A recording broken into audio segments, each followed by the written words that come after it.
Dokter sih prinsipnya cuman mengikuti apa perintah polisi. Betul. Ada namanya surat permintaan visum. Iya. Minta periksa luar, kita periksa luarnya doang nggak. Iya, betul. Minta periksa dalam. Nah, jadi periksa dalam tuh ada permasalahan. Begini, kita kan kerjanya atas dasar KUHAP. KUHAP-nya itu pasal 133 ayat 1. Di situ dikatakan penyidik, dalam hal penyidik menangani korban luka, keracunan atau mati, berarti kasusnya adalah luka, kekerasan, keracunan atau mati. Berarti orang hidup dan mati.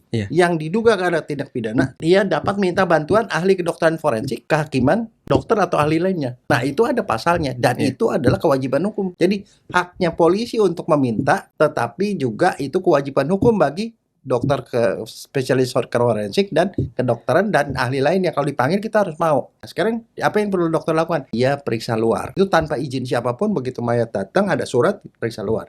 Habis gitu nggak boleh diapa-apain. Tunggu 2 kali 24 jam. Ini menurut KUHAP 134 nih.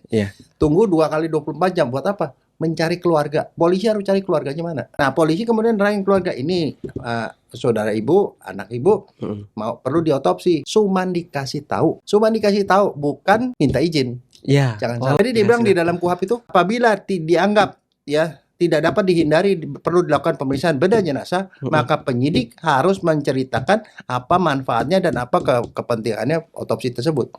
Kalau keluarga masih belum bisa ngerti, diterangin sekali lagi. Itu tugas polisi, bukan tugas dokter. Jadi kalau dokter digituin, dokter bisa dipukul sama keluarga kan. Itu tugasnya polisi. Setelah diterangkan, keluarga setuju nggak setuju, tetap tergantung polisi. Kalau polisinya kemudian lunak, dia bilang ya udahlah periksa luar aja, ya udah kita kerjain periksa luar. Jadi prinsipnya dokter ikuti perintah polisi. Tapi di dalam sejarah di forensik di seluruh dunia sampai sekarang tidak diotopsi, tidak ada sebab mati. Kalau tidak ada sebab mati, tidak ada kasus. Kalau tidak ada kasus, tidak ada tersangka. Itu dogma. Sama seperti kita bilang Tuhan itu Maha Esa, ya nggak usah ditanya lah itu. Nah, dogmanya seperti itu. Nah, yang namanya otopsi apa? Nah, kembali lagi. Jadi setelah 2 kali 24 jam kalau keluarga ini datang, setuju nggak setuju kita lakukan apa yang dilakukan yang diminta polisi. Otopsi itu buka kepala, jadi otak dibuka, otaknya dilihat, dipotong-potong, dilihat di dalamnya bukan cuma di luar doang ada luka apa enggak, tapi dalamnya juga dada, berarti paru, jantung, perut, seluruh isi jeroan tuh sampai ke panggul semua diperiksa. Setelah selesai dimasukin kembali, dijahit, itu udah selesai. Itu namanya otopsi. Jadi tanpa memeriksa semua organ itu bukan otopsi.